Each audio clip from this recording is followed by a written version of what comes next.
Halo Sobat Mania, kembali lagi di BRC Official. Ada kabar menarik nih mengenai PSM Makassar, disebut sudah akan bermarkas di Stadion Gelora B.J. Habibie, Parepare, pada Februari tahun 2025. Laga melawan Persija Jakarta, menandai kembalinya PSM Makassar di Stadion B.J. Habibie. Duel PSM Makassar kontra Persija, dijadwalkan pada pekan ke-24, Liga 1 2024/2025, Minggu, tanggal 23 Februari tahun 2025 pukul 20 WITA. Saat ini, pasukan Ramang masih menjadi tim musafir. Home base sementara di Stadion Batakan, Balikpapan, Kalimantan Timur.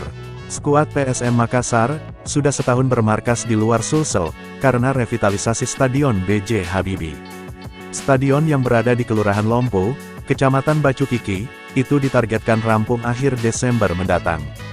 Saat ini, pengerjaan menyisakan Tribune Barat.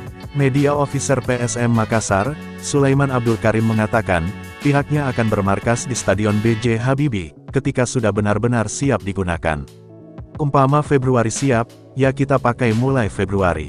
Kalau bisa lebih cepat, ya Alhamdulillah, katanya saat dihubungi, Jumat tanggal 20 Desember tahun 2024. Pihaknya tak tahu-menahu, progres pengerjaan Stadion B.J. Habibie sampai sekarang. Pasalnya, tak ada penyampaian dari pejabat pembuat komitmen PPK, Stadion B.J. Habibie, ke manajemen PSM Makassar. Lantaran, PSM Makassar, memang bukan pihak yang berkaitan langsung dengan proyek tersebut, melainkan pemerintah kota, Pemkot Parepare. Salah satu kendala PSM Makassar, tak bisa menggunakan Stadion B.J. Habibie, karena persoalan perawatan. Biasanya, masa perawatan proyek stadion, memakan waktu 3-6 bulan.